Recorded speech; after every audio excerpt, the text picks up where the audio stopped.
अगर किसी का आप अच्छा नहीं कर सकते हो तो उसका बुरा भी मत कीजिए, क्योंकि दुनिया कमज़ोर है परंतु दुनिया बनाने वाला नहीं। जैसे समंदर में जाने के लिए नाव ही एकमात्र जरिया है, वैसे ही स्वर्ग में जाने के लिए सत्य ही एकमात्र जरिया है। जितना हो सके खामोश रहना ही अच्छा है, क्योंकि सबसे ज़्यादा गुनाह इंसान को उसकी ज़ुबान ही करवाती है। मुश्किलें इतनी बड़ी नहीं होती जितना हम उन्हें सोच सोच कर बड़ा बना लेते हैं। याद रखें, परमात्मा का साथ हर मुश्किल को सहज कर देता है। आप नकारात्मक लोगों को जितना कम जवाब देंगे, आपका जीवन उतना ही शांतिपूर्ण रहेगा। कई सारे मजाक सिर्फ मजाक नहीं होते, बल्कि चतुराई से कहे गए सच भी होते हैं।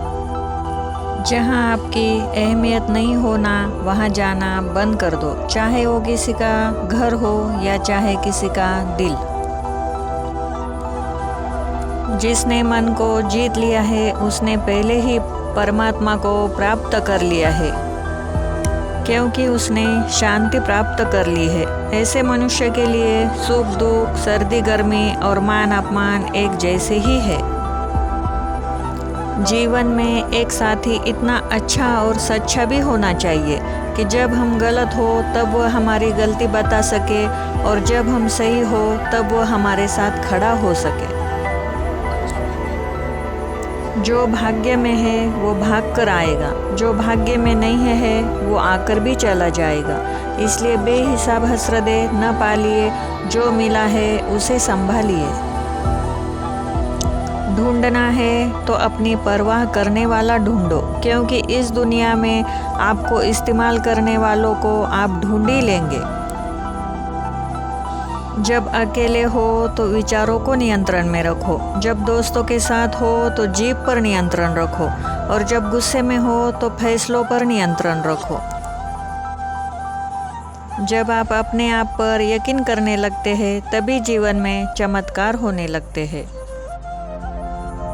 जिस दिन आपको पता चल गया कि आपके विचार कितने शक्तिशाली है, तो उस दिन के बाद आप कभी भी नकारात्मक सोच नहीं रखेंगे। जिस व्यक्ति को आपकी कद्र नहीं, उसके साथ खड़े रहने से अच्छा है आप अकेले रहे। भगवान कहते हैं, तू करता वही है जो तू चाहता है, होता वही है जो मैं चाहता हूँ। तू कर वही जो मैं चाहता हूँ, फिर होगा वही जो तू चाहता है। खुशियों की तलाश आपको खुद ही करनी होगी, क्योंकि दुखी तो दुनिया में कोई भी कर जाता है। किसी की मीठी बातों का ये मतलब नहीं होता है कि आप उसके लिए खास है। कभी कभी कबूतर को खिलाने के लिए नहीं, बल्कि उसे पकड़ने के लिए भी दाना डाला जाता है। भगवान कहते हैं, किसी को सज़ा देने से पहले कुछ समय रुक जाए और याद रखें, अगर किसी की एक गलती माफ़ करोगे तो मैं तुम्हारी 100 गलतियाँ माफ़ कर दूंगा। बीता हुआ कल जिंदगी को समझने का एक अच्छा मौका है, और आने वाला हर लम्हा जिंदगी को जीने का एक दूसरा मौका है। श्री कृष्ण कहते हैं, किसी भी व्यक्ति से अत्यधिक लगाव हानिकारक है, क्योंकि लगाव उम्मीद की ओर ले जाता है, और उम्मीद दुख का हर कारण बनती है। कर्म वो फसल है जिसे इंसान को हर हाल में काटना ही पड़ता है। इसलिए हमेशा अच्छे बीज बोए, ताकि फसल अच्छी और सुख देने वाली हो। कामयाब होने के लिए कई बार हम जो है उसी में शुरुआत कर लेनी होती है, भले ही तैयारी पूरी ना हो, क्योंकि यह इंतज़ार करने से काफ़ी बेहतर है। अच्छे कार्य करने के लिए हर वक्त अच्छा होता है। कार्य को कल पर टालना या अच्छे समय का इंतज़ार करना केवल एक ही धोखा है जो हम खुद को देते हैं। धर्म से ज़्यादा तो कर्म महत्वपूर्ण है, क्योंकि धर्म करके तो भगवान से मांगना पड़ता है, जबकि कर्म करने से भगवान को खुद ही देना पड़ता है। कोई तुम्हारे बारे में बुरा सोचता है तो यह उसके कर्मों में लिखा जाएगा, तुम क्यों किसी के बारे में बुरा सोचकर अपना वक्त और कर्म खराब करते हो? जिस इंसान की सोच और नियत अच्छी होती है, भगवान उसकी मदद करने किसी न किसी रूप में ज़रूर आते हैं। जब आप दूसरों के लिए अच्छा चाहते हैं तो वही अच्छी चीज़ें आपके जीवन में वापस आती है।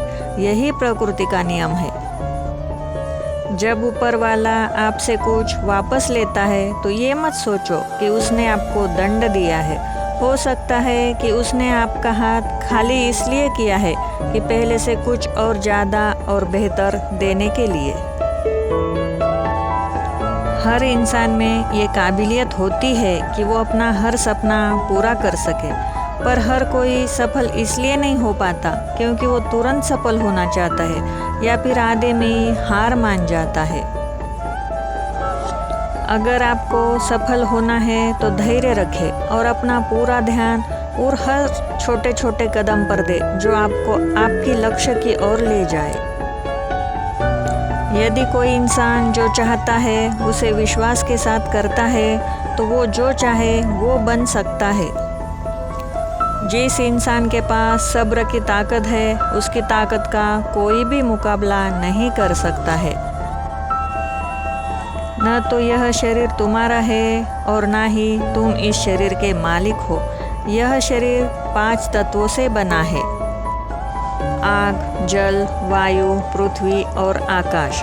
एक दिन यह शरीर इन्हीं 5 तत्वों में विलीन हो जाएगा। तुम्हारा सिर्फ कर्म है, इसलिए अच्छे कर्म करने पर ही ध्यान दो।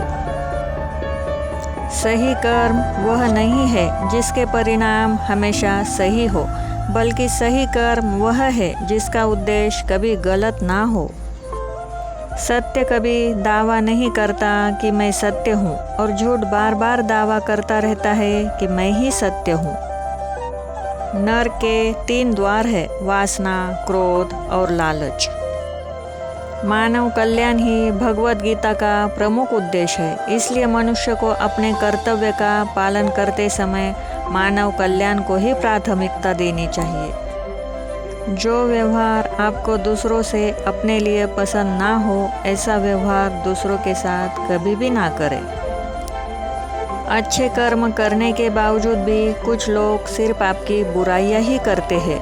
इसलिए लोग क्या कहते हैं इस पर ध्यान ना दे और अपना कर्म करते रहे।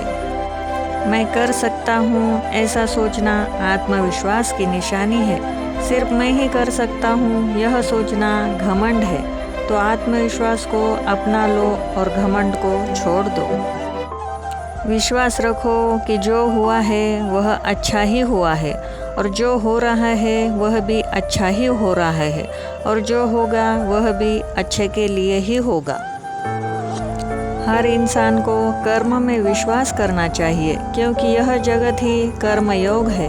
कर्म आपके हाथ में है, परिणाम नहीं। इसलिए कर्मों पर ध्यान लगाए, यानी कि सिर्फ काम पर ध्यान लगाए और मेहनत करे। जो दान कर्तव्य समझकर बिना किसी शक के किसी ज़रूरतमंद को दिया जाए वही सच्चा दान है। भगवान कृष्ण कहते हैं, मेरे लिए सभी प्राणी एक जैसे हैं। ना तो कोई मुझे बहुत ज़्यादा पसंद है और ना ही कम, लेकिन जो मेरी भक्ति पूरे मन से करते हैं मैं हमेशा ज़रूरत पड़ने पर उनके काम आता हूँ। जो बहुत या कम खाता है, जो ज़्यादा या कम होता है, वह कभी भी योगी या महान नहीं बन सकता। इसलिए जितना ज़रूरी है उतना ही खाए और जितना ज़रूरी है उतना ही सोए और कर्म करते रहे। ज़्यादा खुश होने पर और ज़्यादा दुखी होने पर निर्णय नहीं लेना चाहिए क्योंकि यह दोनों ही परिस्थितियाँ आपको सही निर्णय नहीं लेने देती। भगवान कहते हैं, दिल खोलकर सांस लो, अंदर ही अंदर घुटने की कोशिश मत करो। कुछ बातें मुझ पर छोड़ दो, सब कुछ खुद सुलझाने की कोशिश कभी भी मत करो। अच्छे लोगों की भगवान हमेशा ही परीक्षा लेते हैं परंतु साथ कभी नहीं छोड़ते और बुरे लोगों को भगवान बहुत कुछ देते हैं परंतु साथ कभी नहीं देते। याद रखना, भगवान से कभी उम्मीद मत छोड़ना और दुनिया वालों से कभी भी उम्मीद मत रखना। क्यों रोते हो? मन का ना होने पर जो लिखा है वो होकर रहेगा। एक रास्ता बंद करने से पहले भगवान 10 रास्ते खोल देते हैं। गर्मी के मौसम में पत्ते सूखने के बाद भी पंछी घोंसला नहीं छोड़ते, क्योंकि वो भी जानते हैं फिर से बरसात आएगी और पेड़ पर नए पत्ते आएंगे। जो हुआ उसे भूलकर नई शुरुआत करो और याद रखो, जिसका कोई नहीं होता उसका भगवान होता है। तो ये थे भगवान श्री कृष्ण के अनमोल विचार। ऐसे ही विचार सुनने के लिए इस चैनल को लाइक और सब्सक्राइब ज़रूर करें और जीवन प्रवाह के साथ बने रहे। जय श्री कृष्ण।